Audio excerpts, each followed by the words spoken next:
Hello बच्चों, आज हम पढ़ेंगे क्लास 4 का ईवीएस का बुक, जो बुक का नाम है ग्रीन वर्ल्ड। और यहाँ से हम चैप्टर्स शुरू करेंगे। तो सबसे पहले हम देखते हैं कंटेंट्स में है 1 से लेकर के टोटल 14 चैप्टर्स हैं। तो हम लोग इसको 1 बाय 1 देखेंगे। फर्स्ट चैप्टर है मेरा ग्रोइंग प्लांट्स। तो हम लोग यहाँ से शुरू करते हैं। ग्रोइंग प्लांट्स, बढ़ते हुए पौधे, चैप्टर 1।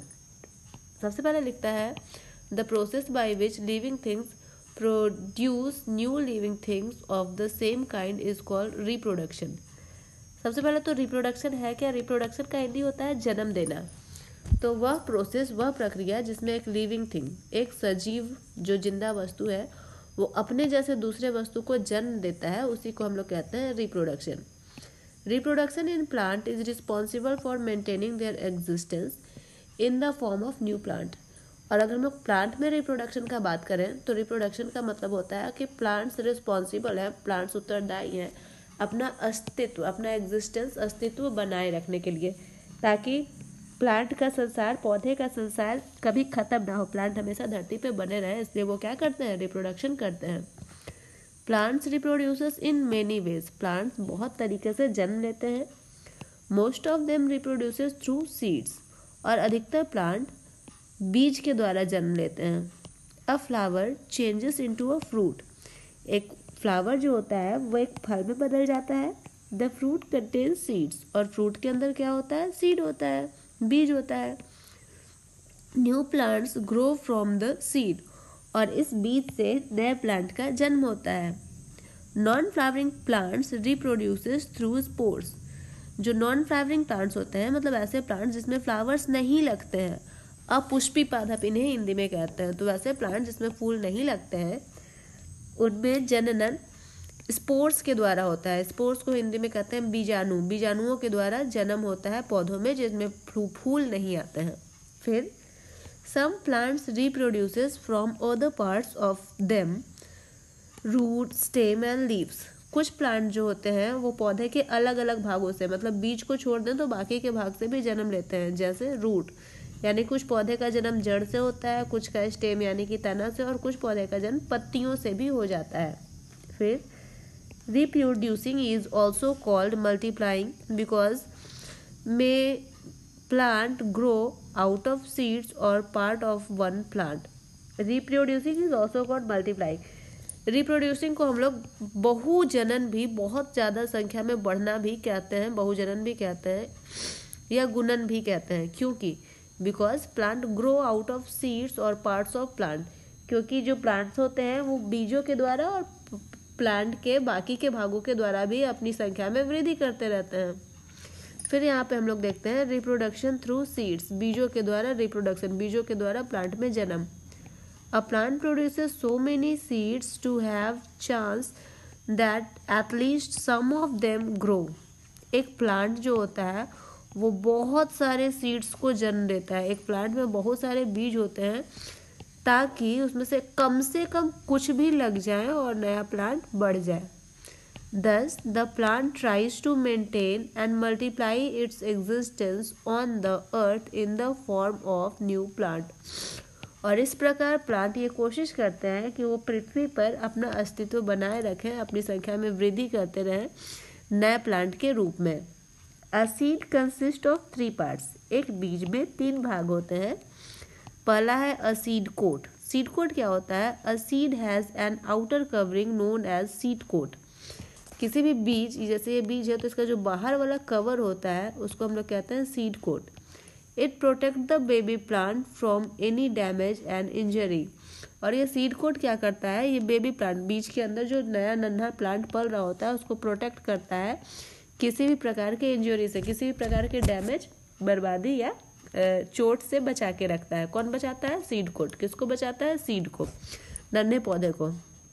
दूसरा भाग होता है सीड का कोटिलेडन। ये क्या होता है? The 2 half of the seeds are called cotyledon और सीड लीव्स। जैसे एक बीज है, तो अगर बीज मेरा इस तरह से रहता है, 2 भाग में बटा हुआ रहता है, तो ये दोनों भाग को, एक बीज के 2 भागों को कहा जा रहा है कोटिलेडन। उसके बाद they contain food for baby plant. और इस कोटिलेडन में क्या होता है? जो नन्हा पौधा होता है उसके लिए फूड, खाना भी रहता है। Seed with one seed leaf are called monocotyledon like wheat. कुछ बीज ऐसे होते हैं जो मोनोकोटिलेडन होते हैं, मतलब जैसे कि कोई बीज है और वो दो भाग में नहीं बटे तो वो मोनोकोटिलेडन कहलाता है। And seeds with two seed leaves are called dicotyledon. और वैसा बीज जिसमें दो बीज पत्र होता है उसे डाइकोटिलेडन कहते हैं। मोनोकोटिलेडन को हिंदी में कहते हैं एक बीज पत्री और डाइकोटिलेडन को कहते हैं द्विबीजपत्री। इसका मतलब हुआ कि जैसे चावल एक बीज का होता है, गेहूं में एक बीज का होता है, लेकिन अगर हम लोग दाल का बात करें तो दाल दो तरह से, दाल में दो टुकड़ों में बंट जाता है। जैसे मटर तो क्या होता है, दो टुकड़ों में बंट जाता है। तो जितने चना भी क्या होता है, दो टुकड़ों में बंट जाता है। तो जो भी बीज दो टुकड़ों में बंट जाता है दो बराबर भागों में, वो हो गया डाइकोटिलेडन। और जो नहीं बढ़ता है, जैसे चावल हो गया, गेहूं हो गया, तो वो हो गया मोनोकोटिलेडन। मोनोकोटिलेडन यानी कि एक बीजपत्री, और डाइकोटिलेडन मतलब द्विबीजपत्री। तो यहाँ पे लिख भी रहा है डाइकोटिलेडन लाइक ग्राम मतलब चना जो होता है वो क्या होता है, डाइकोटिलेडन होता है। नेक्स्ट हम लोग देखते हैं, नेक्स्ट एम्ब्रियो। जो प्लांट का तीसरा भाग है वो है एम्ब्रियो। एम्ब्रियो को हिंदी में कहते हैं भ्रूण। It is the baby plant inside the seed. ये एम्ब्रियो क्या होता है, ये सीड के अंदर, बीज के अंदर एक नन्हा सा पौधा होता है जिसको हम लोग एम्ब्रियो कहते हैं। When conditions are favorable, it forms a seedling।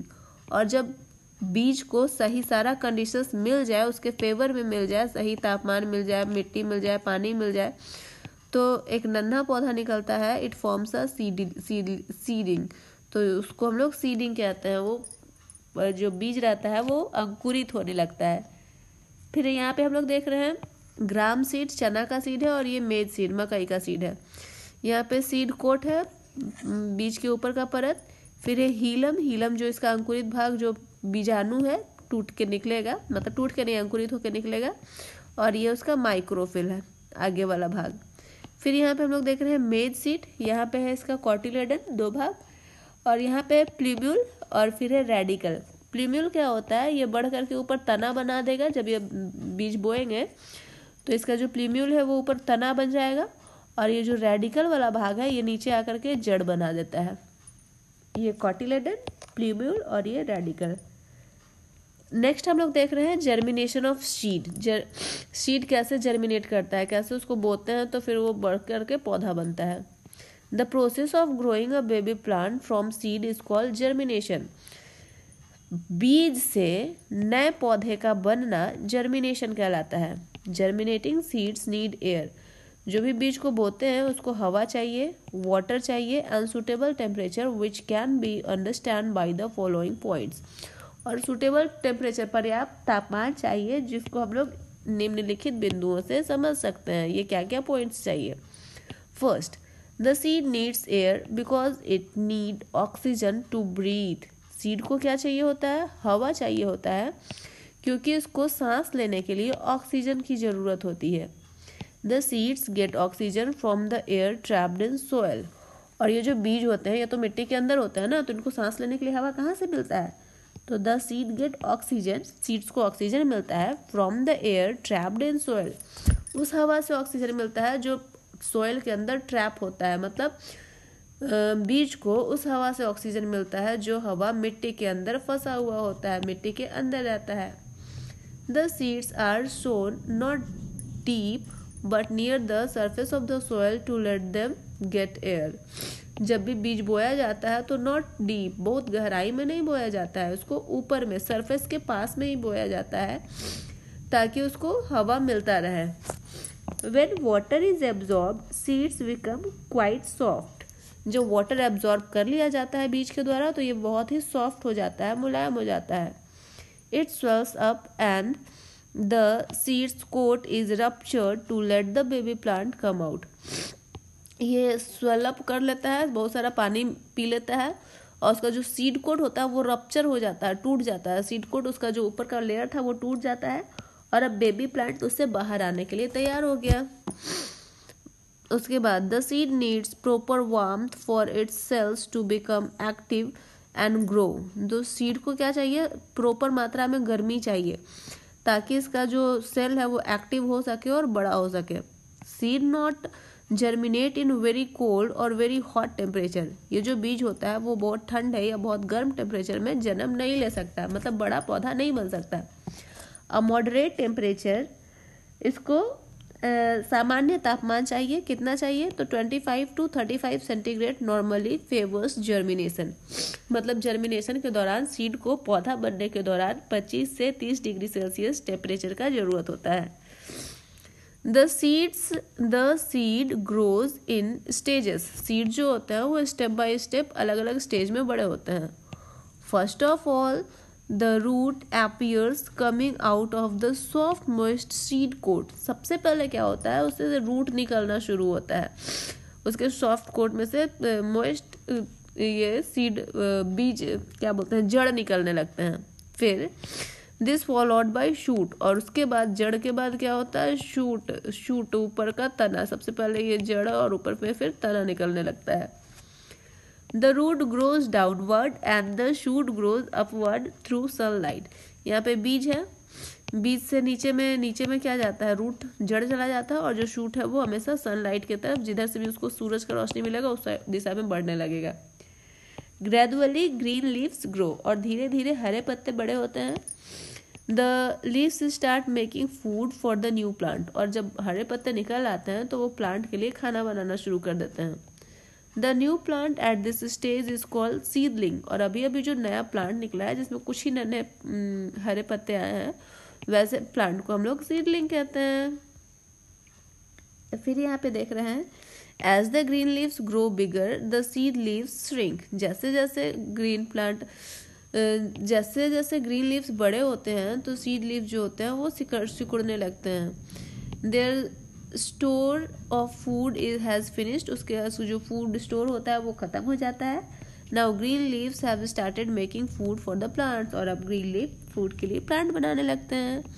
यहाँ हम लोग देख रहे हैं growth of a bean seed into a seedling. एक बीन सीड है, एक बीन का बीज है। पहले ये क्या हुआ, अंकुरित हुआ, यहाँ से कुछ जड़ निकले और इससे कुछ तना निकला। फिर ये तना धीरे धीरे बड़ा हो गया और ये क्या हो गया, ये इसमें पत्तियाँ निकल आई।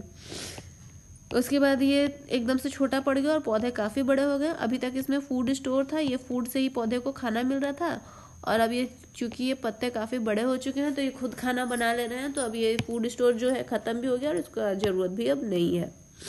फिर a seed can remain inactive for many years. बहुत सारे सालों तक एक सीड इनएक्टिव मतलब बिना एक्टिव हुए, बिना कोई काम किए रह सकता है। It will start germination only when it gets the right condition required for germination.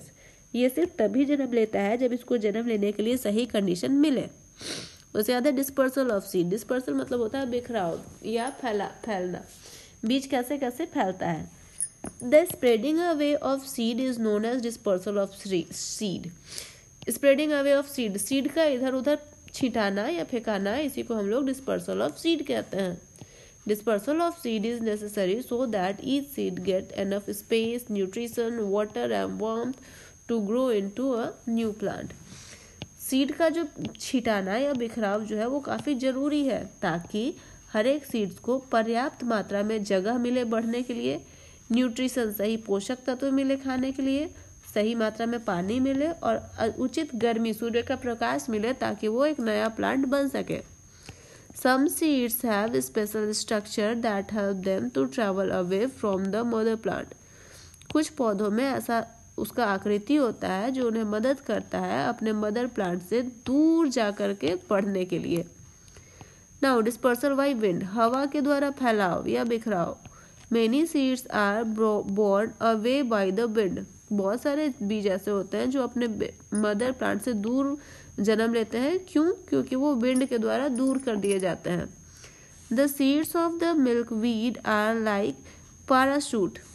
जो मिल्क वीड होता है, एक दूधिया पौधा होता है, उसका जो सीड होता है वो पैराशूट की तरह होता है आकृति में, जिससे वो उड़ सकता है ना। The winged seed of the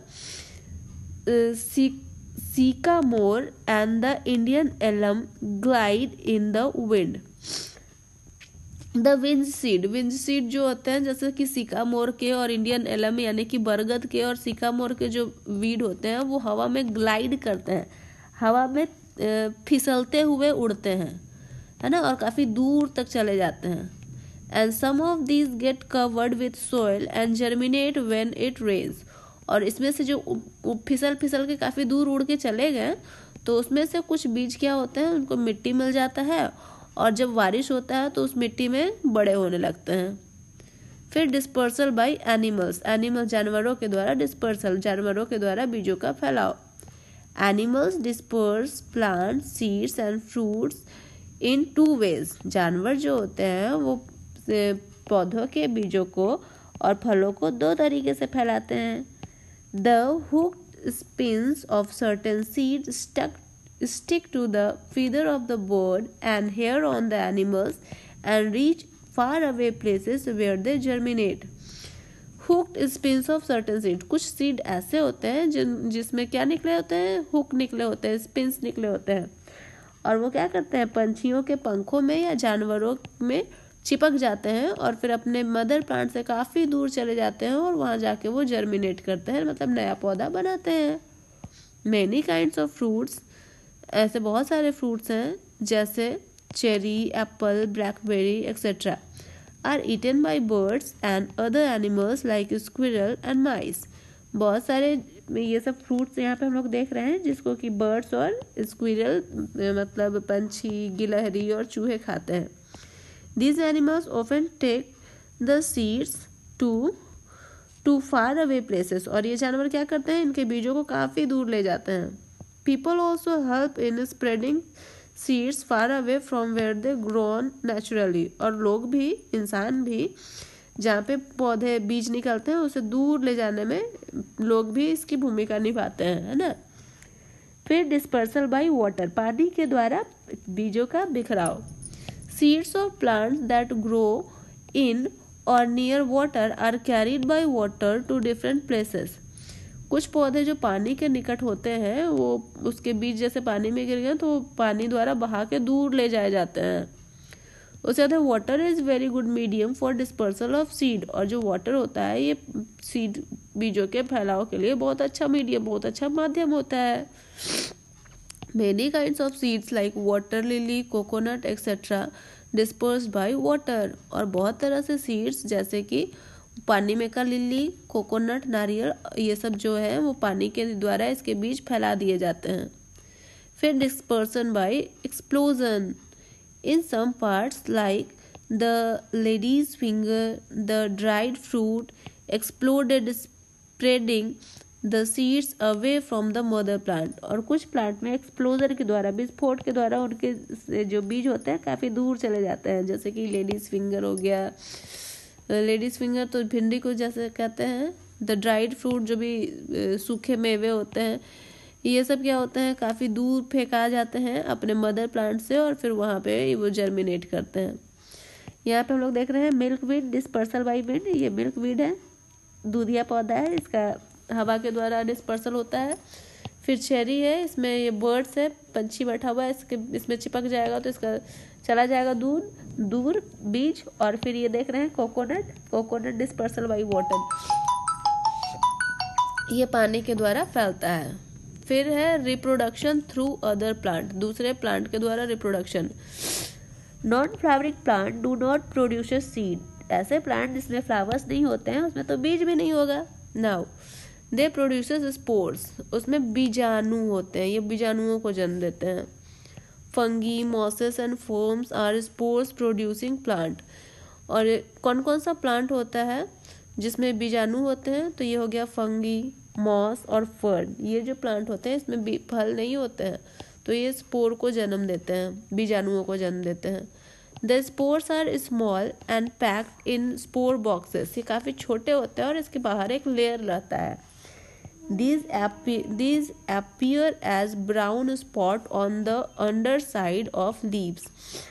ये ब्राउन कलर के दिखाई देते हैं और पत्तों के अंदर वाले भाग में, यहाँ पे हम लोग इसका फोटो देख सकते हैं, यहाँ पे ये नजर आते हैं।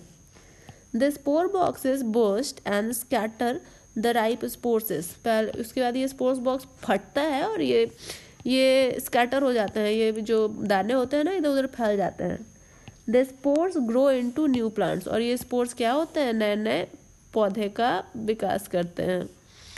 Now root, stem and leaves are the vegetative part of the plant. और प्लांट का जो वेजिटेटिव पार्ट है, जो खाने योग्य भाग है, वो है उसका रूट भी होता है, किसी प्लांट का स्टेम होता है, किसी का लीफ होता है, मतलब जड़, तना और पत्तियां भी खाने वाले भाग हैं।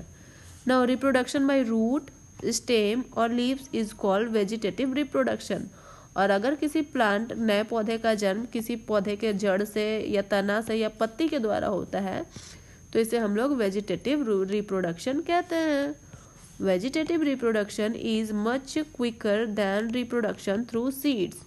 और जो भी वेजिटेटिव रिप्रोडक्शन होता है, मतलब प्लांट के पत्ती, जड़ या तना के द्वारा होता है, वो बीज के द्वारा जो प्रोडक्शन होता है उससे काफ़ी जल्दी होता है। बीज से पौधा जन्म ले बड़ा होने में काफ़ी समय ज़्यादा लगता है, लेकिन तना और पत्तियों के द्वारा हो तो कम समय में ये हो जाता है।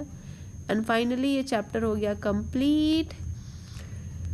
तो नेक्स्ट वीडियो में हम नेक्स्ट चैप्टर के साथ फिर मिलेंगे। तब तक हंसते रहिए, मुस्कुराते रहिए और मेरे